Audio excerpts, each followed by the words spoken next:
జై గురుదత్త శ్రీ గురుదత్త.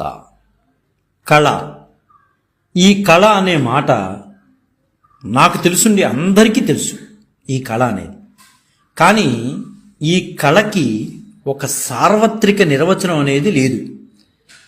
కానీ ఈ కళ అనేది నైపుణ్యము మరియు కల్పనలకు ఉపయోగించిన అందమైన లేదా అర్థవంతమైన ఏదో ఒక చేతన సృష్టి అని ఒక సాధారణ ఏకాభిప్రాయం అయితే ఉందండి. సాధారణంగా ఏకాభిప్రాయం అయితే ఉంది. అయితే నిర్దిష్టమైన నిర్వచనం అంటూ చెప్పబడలా. కానీ మనకు చతుషష్ఠి కళలు అనేవి ఉన్నాయి. అంటే 64 కళలు అంటారు. అందులో ఇతిహాసము, ఆగమము, 3 కావ్యము, 4 అలంకారము, 5 నాటకము, ఇలా చతుషష్ఠి కళల్లో 6వది పాటలు, 7వది కవిత్వము, ఇలా మాట్లాడుకుంటూ వెళ్తే 62 జలస్తంభనము, 63 మంత్రసిద్ధి, 64 ఔషధ సిద్ధి. ఈ 64 కళల్ని కూడా చతుషష్ఠి కళగా మనం మాట్లాడుకుంటాం. అందులో ఈ చతుషష్ఠి కళల్లో 5వ స్థానం ఆక్రమించింది, అలంకరించింది నాటకం. ఈ నాటకమును ప్రధానంగా చేసుకుని నాటక రంగంలో అనితర సాధ్యమైన విజయాలు సాధించిన కళాకారులు ఎందరెందరో ఉన్నారు. ఆ కళాకారులు అందరూ తర్వాతి తరాల వారికి ఖచ్చితంగా మార్గదర్శకులండి. అటువంటి ఉత్తమ కళావేత్తగా, మార్గదర్శకుడుగా పరస్పర విరుద్ధలైన పాత్రలను ధరించిన ప్రతి పాత్రలోనూ తనదైన ప్రత్యేకతను చూపించి 30 సంవత్సరాల పాటు లక్షలాది మంది ప్రేక్షకులను మంత్రముగ్ధులను చేసిన ప్రతిభావంతునిగా, నటశేఖరునిగా, నాటక కళా ప్రపూర్ణగా పద్మశ్రీ వంటి బిరుదులు, పురస్కారాలు ఆయన్ని వెతుక్కుంటూ వచ్చాయి. ఈ సత్కారాలకు అశేష ఆంధ్రావని నీరాజనాలు పలకడానికి ముఖ్యమైన కారణాలు 2. ఆయనలో 1 తాను చేస్తున్న పనిలో నిమగ్నత, నిబద్ధత. 2 ఆ పని మీద భక్తి ప్రపత్తులు. అంటే ఆ పనిలో భగవంతుణ్ణి చూడటం. తన వృత్తి ఎడల అంతటి గాఢమైన మమకారం ఆయనకుండేది.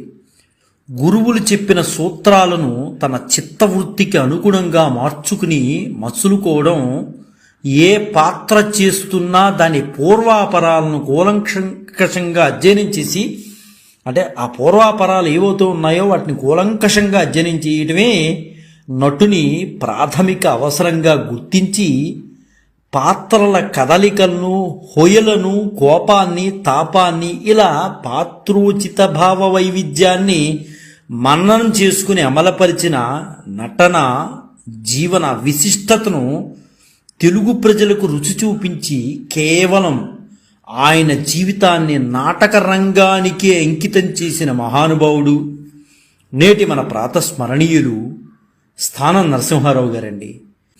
ఈయన స్కూల్ ఫైనల్ వరకు మాత్రమే చదువుకోగలిగారు. ఎడ్యుకేషను ఆయనది ఎంతవరకు అంటే స్కూల్ ఫైనలే. తర్వాత టీచర్ ట్రైనింగ్ ఒకటి చేశారనుకోండి. వీరు కుటుంబ సాంస్కృతిక నేపథ్యం ఏంటంటే వీళ్ళు స్థానం హనుమంతరావు గారు కొంచెం భజన కార్యక్రమాలు చేసేవారు. కాబట్టి ఈ కుటుంబ వారసత్వంగా భజనలు అనేవి ఆయనకి అలవడ్డాయి. ఆనాటి ఇప్పుడు టీవీలు అలాంటివి తక్కువ కదండి. కాబట్టి భజన కార్యక్రమాలు జరుగుతూ ఉండేది. అందులో స్థానం నరసింహారావు గారు కూడా ఉండేవారు అనమాట. సరే, భజన నుండి ఆయన పద్యాలు పాడే స్థాయికి వెళ్ళగలిగారు. ఆ భజన నుండి పద్యాలు పాడే స్థాయిని కూడా నేర్చుకున్నారు మన స్థానం నరసింహారావు గారు. స్థానం నరసింహారావు గారు ఆంధ్రదేశంలో దాదాపు 3000 సార్లు రంగస్థలం మీద పౌరాణిక, చారిత్రక, సాంఘిక నాటకాల్లో స్త్రీల పాత్రలను ధరించి ప్రజాభిమానాన్ని చూరగొన్నాడండి. దాదాపు 3000 సార్లు రంగస్థలం మీద నాటకాలు వేసాడు ఈయన.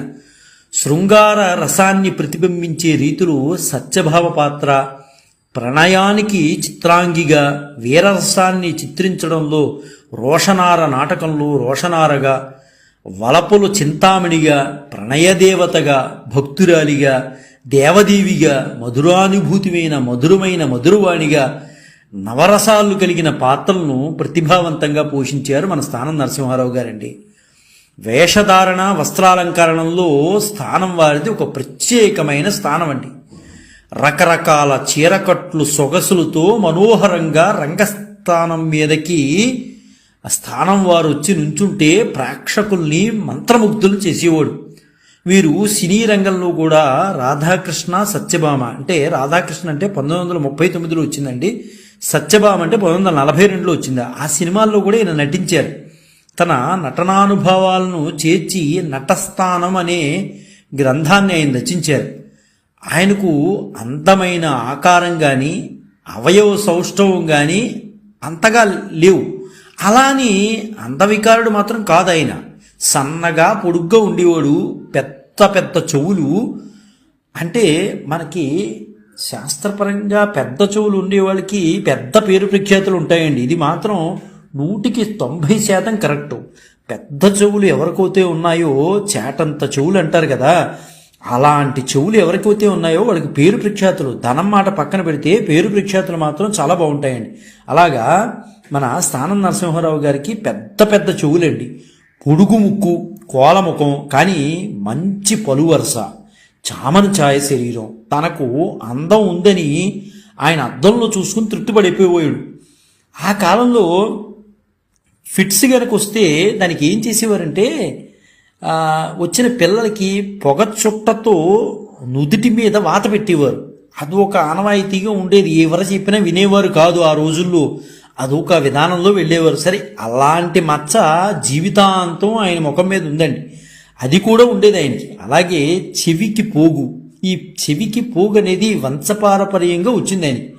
తాత తగిలించుకున్నదే తండ్రిగా తగిలించుకున్నారు. ఇంకొంత బంగారం వేసి బాగు చేయించి స్థానం నరసింహారావు గారికి చెవికి పెట్టారనుకోండి. దీనికి తోడు ముక్కునాదం అంటారు. ఈ ముక్కునాదం అంటే అర్థం ఏంటంటే మాట్లాడే మాటలు ముక్కుతో మాట్లాడినట్లు ఉండటం. దీన్ని ముక్కునాదం అంటారండి. అదే విధంగా కురచగా కత్తిరించుకున్న జుట్టు, వెనకాల పిలకతో ఉండే ఆ పిల్లవాడిని తోటి పిల్లలందరూ కూడా ఆట పట్టించేవారు. అలాంటి ఒక కుర్రవాడు స్త్రీ పాత్ర పోషణకి, స్త్రీ పాత్ర ధరించి జగద్విఖ్యాతి గాంచాడంటే ఎంత ఆశ్చర్యకరమైన విషయం అండి. తన ఆకృతితో పాటు ప్రవృత్తితో కూడా పొసగే ఒక బృందం కోసం ఆయన అన్వేషించారు. స్థానం వారికి చిన్నతనం నుంచి భక్తి మాత్రం విపరీతంగా ఉండేదండి. ఆ క్రమంలో దొరికింది ఒక భజన బృందం. నరాల శెట్టి వెంకయ్య అని ఒక తోటమాలి కొడుకు అందులో ఉండేవాడు. ఊరికి దూరంగా వారి పూల తోటలు ఉండేవి. అందులో కూలిపోతున్న ఒక పాక ఉండేది. ఈ భజన బృందం వెళ్ళి ఆ పాకలో భజన చేసుకునే అవకాశం ఇవ్వాలని ఆ తోటమాలిని కోరారు. అంతా కలిసి బాగు చేసుకున్నారు. ప్రతి శనివారం కూడా జరిగే ఆ భజనకే సీతారాం బావాజీ అనే ఒక సాధువు తంబూరాతో వచ్చేవాడు. అతడి సమక్షంలోనే మొదట రాగయుక్తంగా పాడడానికి, శాస్త్రీయంగా పాడడానికి స్థానం నరసింహారావు గారి జీవితంలో బీజం పడిందని చెప్పాలి.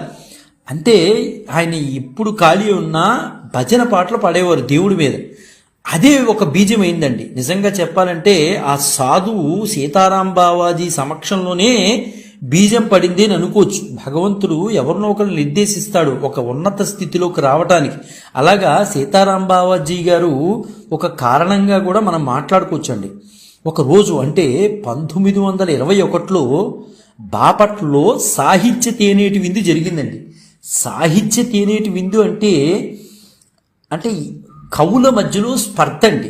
అది విందుగా ఉండేది జనాలకి అందరికీ. వీళ్ళు ఒక మాట అంటే వాళ్ళు ఒక మాట అంటారు, వాళ్ళు ఒక మాట అంటే వీళ్ళు ఒక మాట అంటారు. ఇలాగా ఇద్దరు సాహితీవేత్తల గ్రూపుల మధ్యన జరిగేటటువంటి విందండి అది. తేనేటి విందు లాంటిది. బాపట్లలో తిరుపతి వెంకట కవులకు, కొప్పర కవులకు ఆ పోటీ జరిగిందండి. అది ఏంటి పోటీ అంటే శతావధాన పోటీ జరిగిందండి. ఎవరికి వాళ్ళు ఉద్దండ పండితులు, పండిత ప్రకాండులు, అయితే సాహిత్య స్పర్ధలో ఒకరు నెగ్గటం, ఒకరు ఓడిపోవటం, ఒకసారి నెగ్గిన వాడు మరొకసారి ఓడిపోవచ్చు, మరోసారి ఓడిపోయిన వాడు ఒకసారి నెగ్గచ్చు, చెప్పలేం.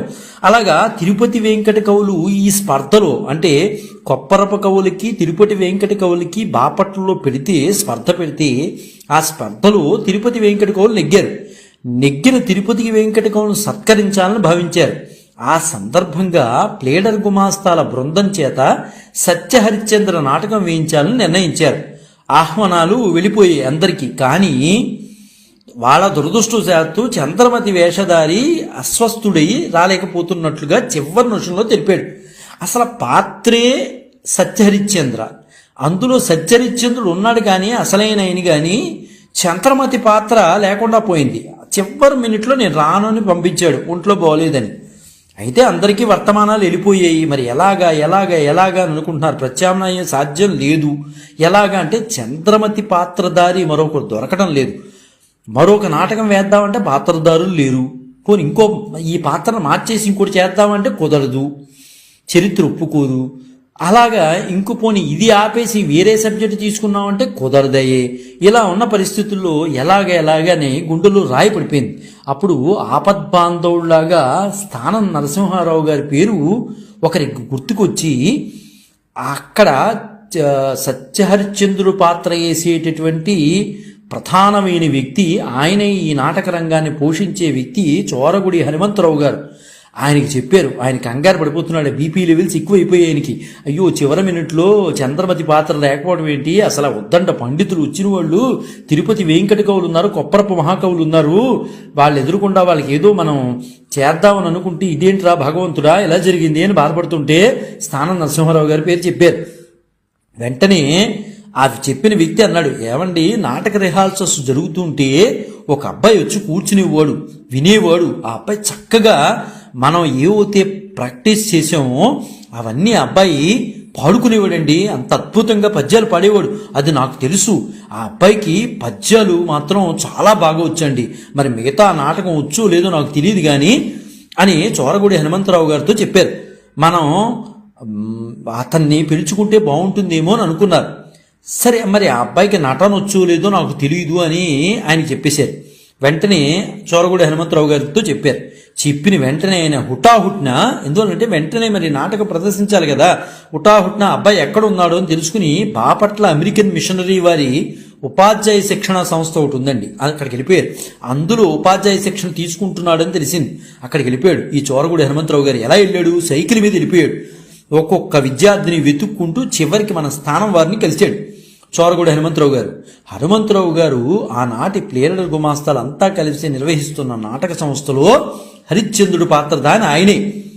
మొత్తానికి చిత్రలేఖనం తరగతుల్లో ఆ అబ్బాయిని పట్టుకుని, అంటే స్థానం నరసింహారావు గారిని పట్టుకుని బయటికి తీసుకొచ్చి, నానా ఆ రాత్రి ప్రదర్శించబోయే సత్యహరిశ్చంద్ర నాటకంలో ఇగో పాసులు ఇవి 4 చేతులు పెట్టాడు ఈ పాసులు.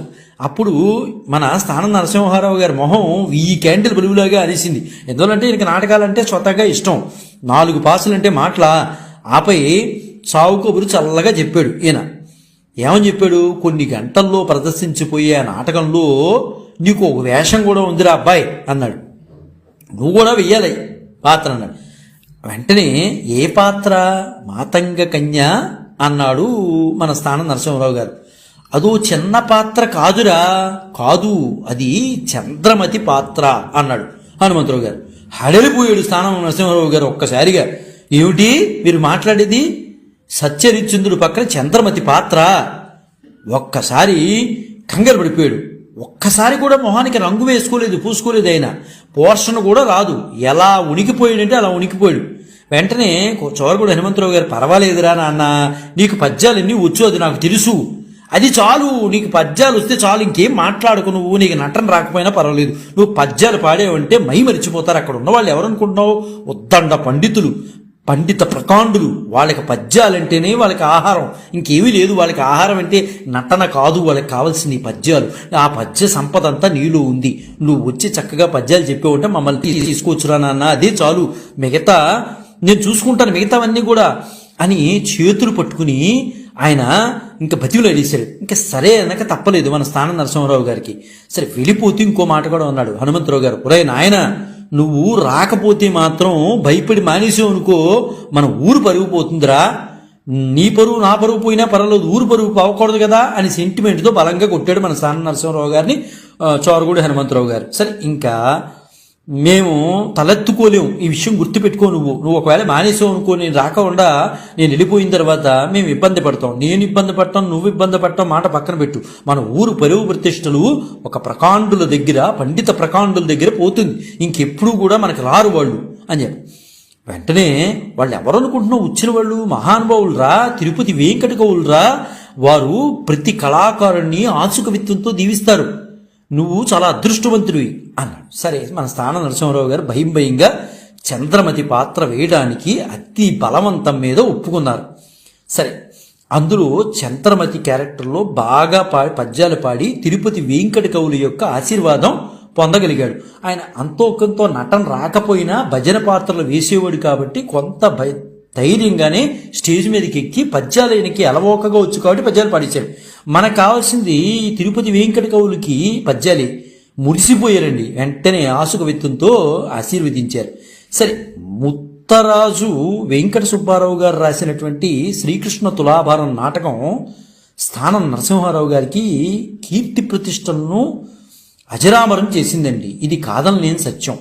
అసలు శ్రీకృష్ణ తులాభారం అంటే వెంకట సుబ్బారావు గారు రాసినటువంటి నాటకం అండి ఇది. అది అందులో ఆయన పాత్రధారి స్థానం నరసింహారావు గారు పాత్ర అద్భుతమైన పాత్ర వేశారు. ఆ పాత్ర ఏంటంటే సత్యభామ పాత్ర. మరి కృష్ణుడు ఎవరు వేశారంటే మాధవ పెద్ది వెంకటరామయ్య గారు వేశారు. నారదుడు పిల్లల మర్రి సుందరరామయ్య గారు వేశారు. ఇంకా వసంతకుడు పాత్ర వంగర వెంకట సుబ్బయ్య గారు వేశారు.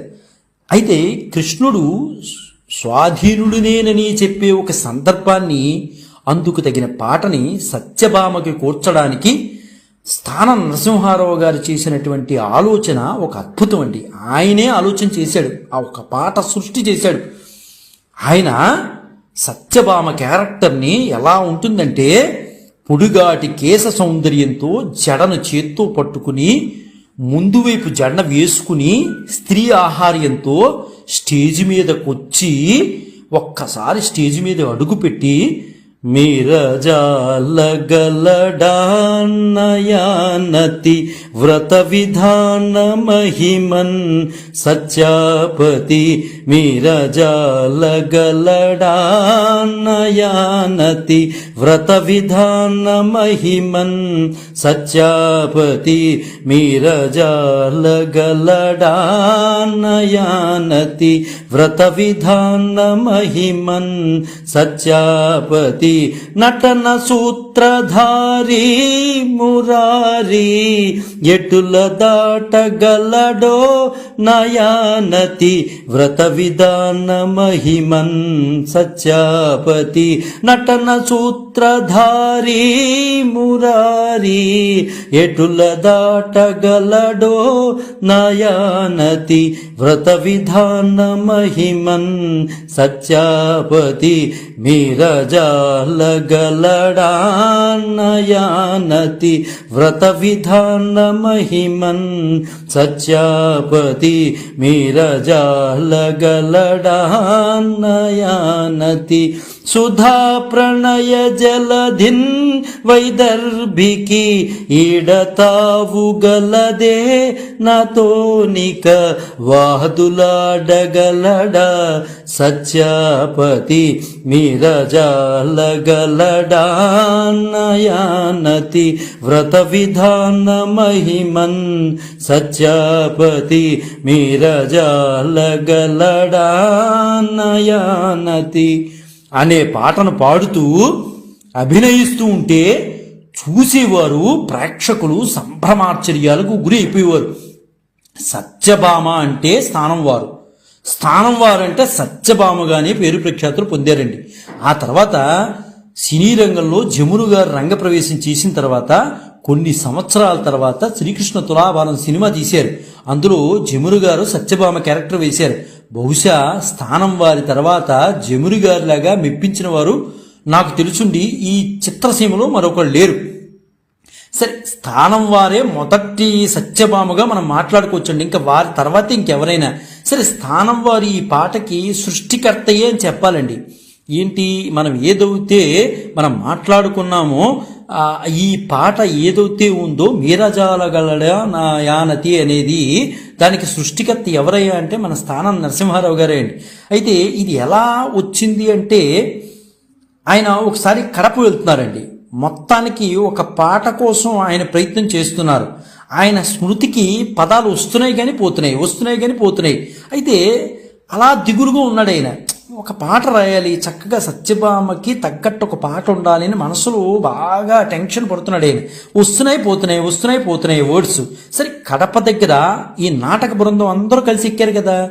చిన్న ఏరు దాడుతుండగా ఒక ఎద్దుల బండి ఇసుకలు కూరుకుపోయిందండి.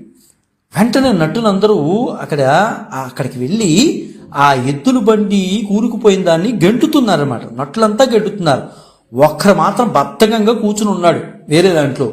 మరొక నటుడు దీన్ని స్థానం వారి దృష్టికి తీసుకెళ్లారు. అయ్యా, ఆ క్షణంలోనే చూడండి, ఆ అబ్బాయి చక్కగా కూర్చున్నాడు, మనం అందరం కష్టపడుతుంటే ఏంటండి ఇది, ఆ అబ్బాయి కూడా వచ్చి చెయ్యాలి కదా, పాపం ఆ ఎద్దుల బండి లోపలికి ఊరుకుపోయి చెయ్యాలి కదా అంటే, ఆ సందర్భంలోనే ఆ క్షణంలోనే సరదాగా ఆయన అన్నారు ఒక మాట. ఆ అన్న వ్యక్తితో మీరజాలగలడా నా యానతి అన్నారట. అదే గొప్ప పాటకు ప్రాణం పోసిందండి. ఆయన నోట్లోంచి వచ్చింది మీరజాలగలడా నా యానతి వ్రత విధానమన్ మహిమన్ సచ్చాపతి అనేదే ఆ పాట అయిపోయింది వెంటనే. అంటే అంత చక్కగా ఆయనకి ఆలోచన వచ్చేసింది. ఇంక వెంటనే తీసేసుకుని పెన్నును పుస్తకం తీసుకుని రాసాడు ఆయన. కానీ సత్యభామగా వాచికాభినయాలతో దివి నుండి సాక్షాత్తు సత్యభామ రంగస్థలానికి వచ్చింది అన్నట్లుగా ప్రేక్షకులను మైమరిపించేవాడండి. ఆ పాట ఒకటి ఆయనే పాడేవాడు, ఇంకోటికి ఇచ్చేవాడు కాదు. శ్రీకృష్ణ తులాభారం రంగస్థల నాటకంలో స్థానం నరసింహారావు గారు సత్యభామగా నటించడం అనేది హైలైట్ అండి. ఆయన రాసుకుని పాడిన మీరజాలగలడా నాయానతి అనే పాట ఇప్పటికీ కూడా పెద్ద హిట్టే. అయితే ఇప్పుడు చేసే నటులు ఉన్నారా లేదా అనే మాట పక్కన పెడితే, ఆయన రాసింది మీరజాలగలడా నా యానతి అనే పాట మాత్రం పెద్ద హిట్ అండి. ఆయన నటనకి పాటలకి ప్రేక్షకులు విర్రెత్తిపోయేవారు. నటనతో పాటు పాట అంటే అది చాలా కష్టమైన విషయం. ఏలలు కొడుతూ వన్స్ మోర్ అనేవారు. ఎన్నిసార్లు పాడేవాడు మహానుభావుడైన ఈ పాటని. 1935లో తొలిసారిగా శ్రీకృష్ణ తులాభారం అనే సినిమా తీశారండి. అప్పట్లో 1935లో. అయితే అప్పటికి ఆ పాట పుట్టలేదు. అంటే మన నరసింహారావు గారు రాయలేదు కదా. 1955లో రాజరాజేశ్వరి కంపెనీ అదే చిత్రం తీసింది. ఎవరు అందులో సత్యభామ అంటే యశ్వరలక్ష్మి గారు అనమాట. సత్యభామ గారు నటించారు. అయితే అనుమతి తీసుకుని మీరజాలగలడా అనేది పాటని తీసుకున్నారు. ఆయన దగ్గర తీసుకుని యశ్వరలక్ష్మి గారు పాడింది. అదే వరుసన 1966లో సురేష్ ప్రొడక్షన్స్ వాళ్ళు, రామానాయుడు గారు వాళ్ళు శ్రీకృష్ణ తులాభారం తీశారు. అయితే శ్రీకృష్ణ తులాభారం సినిమా ప్రపంచంలో హైలైట్ అండి. అలాంటి సినిమా ఇప్పుడు ఎంతమంది కళాకారులు ఉన్నా తీయలేరు. ఇది వాస్తవం అండి. ఇది రామానాయుడు గారిని మాత్రం గొప్ప చెప్పుకోవాల్సిందే. ఇందులో సురేష్ ప్రొడక్షన్స్ గొప్పేనండి. ఎందువలంటే అలా నుంచో పెట్టి ఆడించాడండి. ఒక్కొక్కళ్ళ చేత అలాగా నాటకం రీతిలో ఆడించాడు ఆయన. అంత ఈజీగా పండిందనమాట అది శ్రీకృష్ణ తులాభారం. అయితే ఇందులో జమున గారు సత్యభామ క్యారెక్టర్ వేశారు. అదే పాటని అదే వరుసతో పాడించారనమాట. ఎక్కడో కూడా మార్పు లేకుండా స్థానం నరసింహారావు గారి యొక్క పర్మిషన్ తీసుకుని చేశారనమాట. సరే, చీరకట్టులో స్థానం నరసింహారావు గారి నైపుణ్యం చూసి నిజంగా స్త్రీలే అసూయపడేవారట. అంత చక్కగా చీర కట్టేవాడట. చీర కట్టడంలో మిణుకులు నిజంగా చెప్పుకోవాలంటే స్త్రీలే ఆయన వద్ద నేర్చుకున్నారని ప్రతీతి అండి. నిజంగా చెప్పాలంటే అంత చక్కగా ఆ చీరకట్టులో భారతీయ సంప్రదాయం అలా ఉట్టిపడేది. స్థానం నరసింహారావు గారిని చూస్తే స్త్రీలే మైమరిచిపోయేవారట ఆయన చూసి. అయితే ఈ విషయాలే ఇవన్నీ కూడా తల్లిగారికి ఏమి తెలియవండి చిన్నతనంలో. ఆ తండ్రి గారి పోవటం ఏంటి అంటే, స్థానం నరసింహారావు గారి తండ్రి గారి పోవటం ఏంటి అంటే, హనుమంతరావు గారు చనిపోవటం ఏంటి, తల్లిగారికి వీడు ఇలా తిరగటం చాలా ఇబ్బందికరంగా ఉంది, వీడికి అనవసరమైన బుద్ధులు వచ్చేస్తే అందరితో పాటు తిరుగుతున్నాడు అని చేదరించుకుని ఒకసారి చెవుల దగ్గర రంగు మిగిలిపోయిందండి. అక్కడ పోగులు ఉంటాయి, చెవు పోగులు, అక్కడ రంగు కనిపిస్తోందంట. నువ్వు నాటకాలకు వెళ్ళావు కదా అంటే స్థానం నరసింహారావు గారు అవునమ్మా అన్నట్ట. ఇంకెప్పుడు ముఖానికి రంగు వేసుకొని నాకు హామీ ఇవ్వు, నువ్వు వెళ్ళటానికి వీల్లేదు అని ఖచ్చితంగా ఆర్డర్ వేసింది తల్లి. ఎందువలన ఆదెమ్మ గారు ఎందుకు అంత కఠినమైన నిర్ణయం తీసుకున్నారంటే నాటక రంగం అనగానే చెడిపోతారేమో అని ఒక ముద్ర ఉండేదండి. ఆ సినిమా రంగాన్ని, నాటక రంగానికి ఎక్కువ ముద్రలు ఉండేవి. బహుశా ఆ ఉద్దేశంతో అయ్యి ఉండొచ్చు. అయితే స్వాతంత్రోద్యమ ఘట్టం అక్కడ విపరీతంగా ఉన్నటువంటి రోజులవి. అయితే దుగ్గిరాల గోపాలకృష్ణయ్య గారు రామదండుకు ఆర్థిక సహాయం అందించాలని అందరినీ అడుగుతున్నారు. అందుకు మన స్థాన నరసింహారావు గారి దగ్గరికి కూడా వచ్చి మళ్ళీ సత్యహరిశ్చంద్ర ప్రదర్శించాలి అని అంతా నిర్ణయించి మన స్థాన నరసింహారావు గారిని అడిగారు. ఈయన ససేవినా తల్లి మాట కాదనలా, నేను చేయను అన్నాడు. ప్రదర్శన ఎక్కడో కాదయ్యా, చీరాల్లోనే, నువ్వు చీరాలు వచ్చి చేయొచ్చు కదా అంటే నాకు కుదరదు, మా అమ్మ ఆదెమ్మ చెప్పింది, నేను అదే నిర్ణయం తీసుకున్నాను, నేను ఇంకెప్పుడు కూడా రంగు వేసుకోను, మొహానికి నేను నటించను అని చెప్పేశాడు. అయితే స్థానం నరసింహారావు గారి పాత్ర అలవాటు పడిపోయిన వాళ్ళు ఇంకో స్థానంలో చూడలేరు. సత్యభామ క్యారెక్టర్ని ఎవరిని ఇచ్చినా చూడలేరు. స్థానం నరసింహారావు గారే గొప్పగా పండించేవాడు. అక్కడ హరిశ్చంద్రుడు ఎవరైనా, అదే కృష్ణుడు ఎవరైనా, ఇంకా ఆ పాత్ర కృష్ణుడి పాత్ర కన్నా కూడా ఇక్కడ సత్యభామ క్యారెక్టరు చాలా గొప్పదండి. ఎందుకంటే ఆయనే పాడేసేవాడు, ఆయనే నటించేసేవాడు. కాబట్టి స్థానం నరసింహారావు గారిని బతిలాడారు. మా అమ్మ చెప్తే కానీ నేను చేయను అన్నాడు. కానీ స్థానం వారి తల్లి కొడుకు వేషం వేయడానికి ససేమినా ఆమె ఒప్పుకోలేదు. అయితే చివరికి పెద్ద వకీలు గారిని రాయబారానికి పంపించారు వాళ్ళ అమ్మగారు ఆదమ్మ గారి దగ్గరికి. సరే ఈసారి పోర్షన్ అంతా ఈయన చదివేశాడు మొత్తం అంతా కూడా. సరే అద్భుతంగా నటించాడు అనుకోండి. ఇంక స్త్రీ పాత్రలో ఆయన వేసి అందివేషం చెయ్యి. సరే అప్పుడు ఆ రోజు 1000 రూపాయలు వచ్చినాయి ఆయనకి. సరే గోపాలకృష్ణయ్య గారు కూడా ఎంతో ఆనందపడ్డాడు, ఆయన మెచ్చుకున్నాడు కూడా. కొన్ని మెలుకులు కూడా చెప్పాడు, నాన్న ఇలా నువ్వు చేసుకుంటే ఇంకా నీ లైఫ్ బాగుంటుంది అన్నాడు.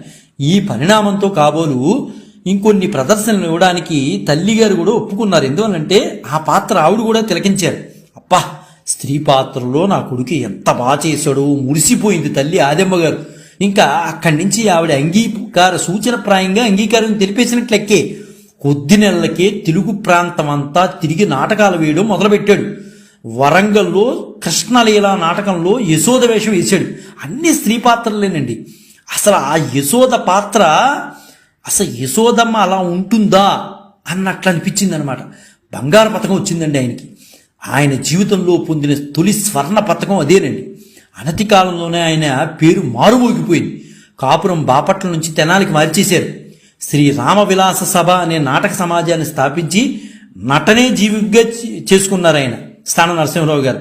స్థానం నరసింహ గారు నటనని ఒక తపస్సులాగా భావించాడండి. అందుకనే అంతగా పండించగలిగాడు ఆయన జీవితంలో. ఇదంతా ఆయన స్వీయ చరిత్ర, నటన స్థానంలో నటస్థానం అనేది ఉంది, స్వీయ చరిత్ర, అందులో ఆవిష్కరించుకున్నాడండి. అయితే స్థానం వారి అల్లుడు నేలకంటి వెంకటరమణమూర్తి గారు 1974లో ఈ పుస్తకాన్ని ప్రచురించారు. లేకపోతే నటస్థానంలో ఉన్న విషయాలు మనకు తెలిసేది కాదండి. స్థానం వారు రాసుకున్నటువంటి విషయాలు మనకు వచ్చేవి కాదు. నిజంగా వాళ్ళ అల్లుడు నేలకంటి వెంకటరమణమూర్తి గారికి మనం ధన్యవాదాలు తెలుపుకోవాలి. ఎందువల్లంటే నటస్థానం ద్వారా మన స్థానం నరసింహారావు గారి విషయాలన్నీ కూడా మనం ఈరోజు మాట్లాడుకోగలుగుతున్నామండి. నటులకు ఉండవలసిన లక్షణాలు, దర్శకులకు ఉండవలసిన ప్రత్యేకతలు, రంగస్థల కళాకారులకు ఉండవలసిన నిబద్ధతలు, ఇలా ఎన్నో విషయాలను ఆ నటస్థానంలో స్థానం నరసింహారావు గారు పొందుపరిచారండి. ఆ పుస్తకంలో గొప్పగా ఆవిష్కరించారు. అది పుస్తకం కన్నా గ్రంథం అంటే సరిపోతుందండి, అద్భుతంగా ఆవిష్కరించారు.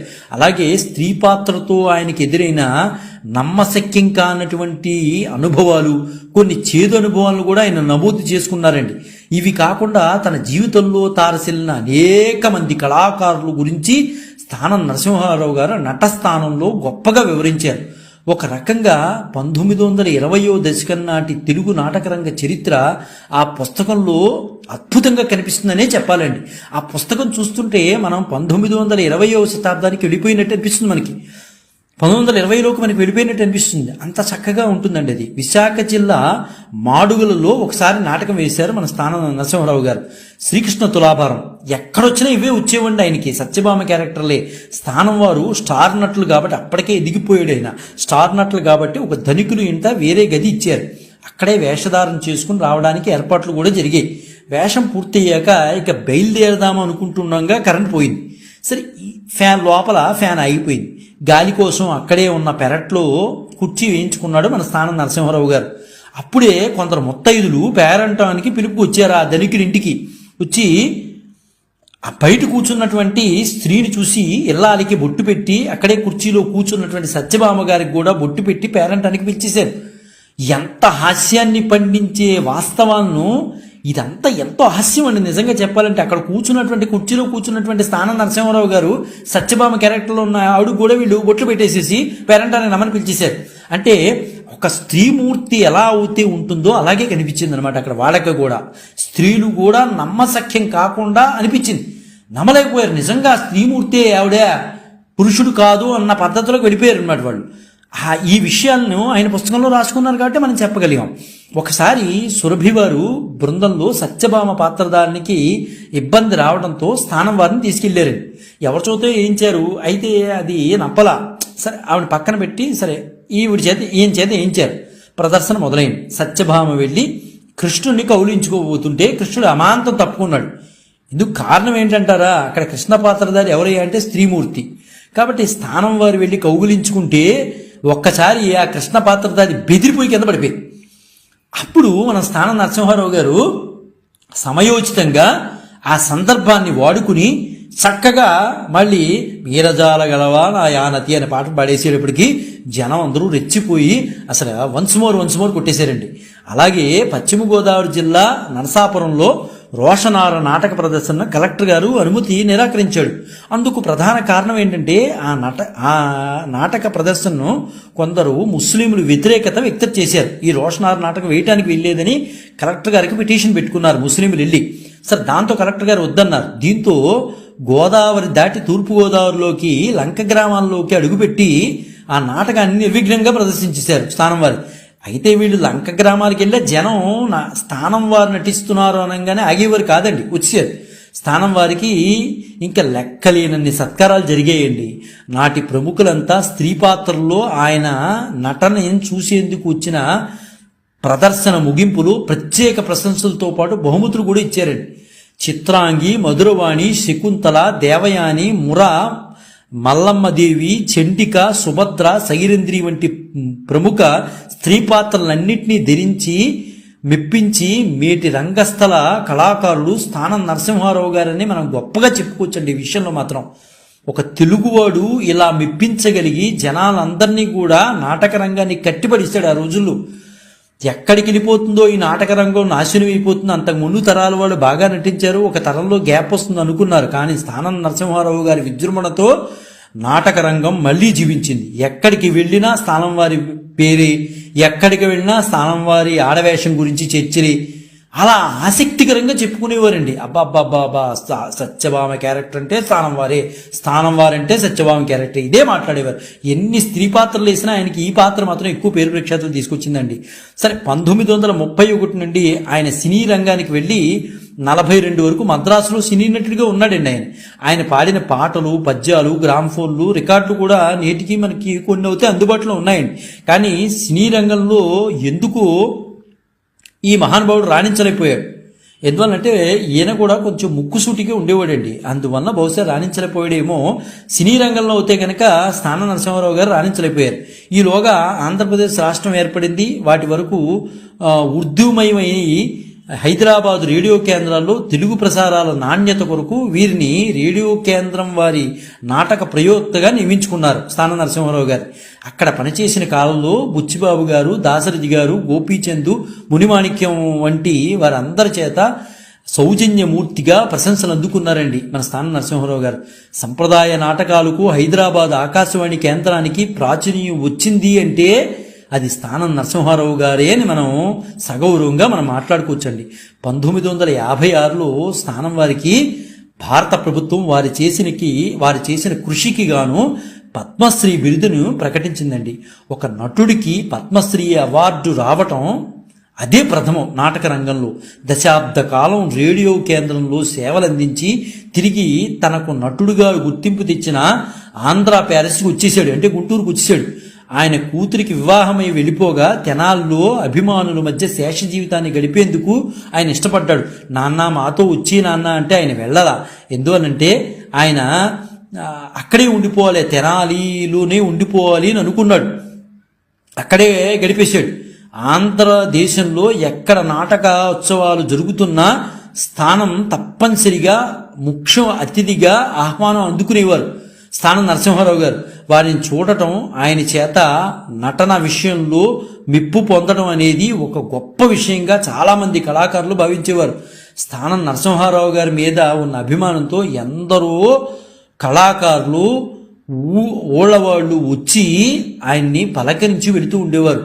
ఆనాటి ముచ్చట వారికి ఎంతో మానసిక ఉల్లాసాన్ని ఇచ్చిందండి. అయితే ఆయన దురదృష్టవశాత్తు 67 సంవత్సరాల వయసులోనే ఆయన పక్షవాతం వచ్చి కుడికాలు చెయ్యి కదలలేని స్థితికి వచ్చేసిందండి ఆయనకి. ఆయన్ని చూసుకునేందుకు కూతురు అల్లుడు ఆయన దగ్గరికి వచ్చేసారు. ఎక్కడో ఉన్నవారు త్యాగం చేసి ఆయన దగ్గరికి వచ్చేసారు. ఈ మహానుభావుడు తెనాలి దాటి రాడు కాబట్టి ఇక్కడికి వచ్చేసారనమాట. కానీ పాత పరిచయస్తుల కోసం ఆయన ఆశగా ఎదురు చూసేవాడండి.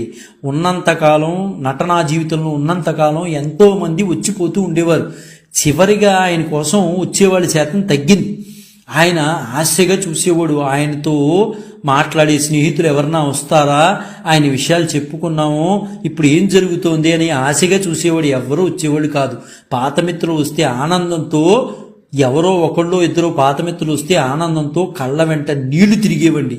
తర్వాత పక్షవాతంతో వచ్చిన ఇబ్బంది వలన ఒకనాటి మిత్రుల దగ్గరగా వచ్చిన ఆయన చివరి రోజులు గుర్తుపట్టలేక చాలా ఆయన బాధపడేవాడండి. వచ్చిన వ్యక్తిని గుర్తుపట్టేవాడు కాదు, మాట సరిగా వచ్చేది కాదు, మాట్లాడలేకపోయేవాడు. ఒక స్టేజ్ మీద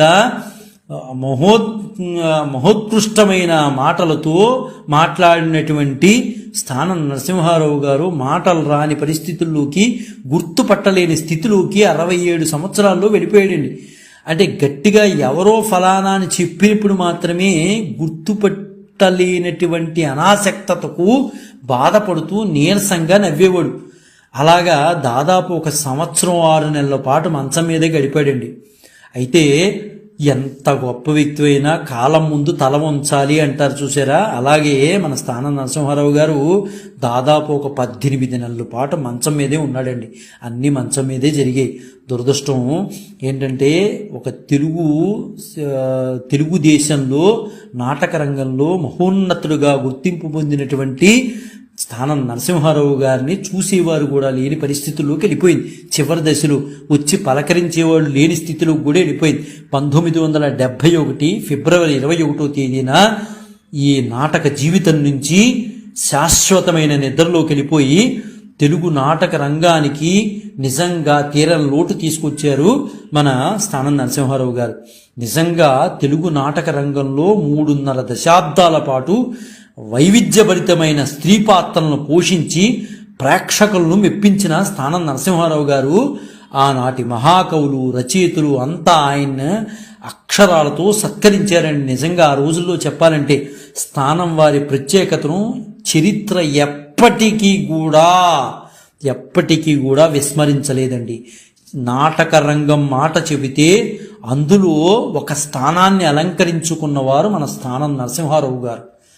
కన్న తల్లి ఆయనకి పురుష జన్మనిస్తే కళామ్మ తల్లి ఆయనకి స్త్రీ జన్మనిచ్చి తిండి పెట్టింది.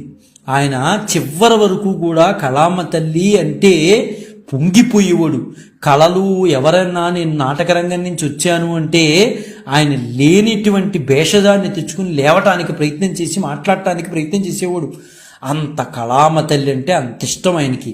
ఆ కళామ్మ తల్లి ఆయనకి పురుష జన్మనివ్వల, స్త్రీ జన్మనిచ్చి వందలాది మంది ప్రేక్షకులు, లక్షలాది మంది ప్రేక్షకులు హృదయాల్లో సుస్థిరమైన స్థానాన్ని ఇచ్చింది కళామ్మ తల్లి. ఒక పురుష స్త్రీగా మెప్పించడంలో ముందు వరుసలో, అది కూడా ఎప్పటికీ ప్రథమ స్థానంలోనే ఉంటారు మన స్థానం నరసింహారావు గారు. స్థానం నరసింహారావు గారికి మనసారా నివాళులివ్వాలని మనస్ఫూర్తిగా కోరుకుంటూ జై గురుదత్త, శ్రీ గురుదత్త, శ్రీపాద శ్రీవల్లభ చరణదాసులు, మానికొండ రాజశేఖర శర్మ, రాజమహేంద్రరావు. స్వస్తి.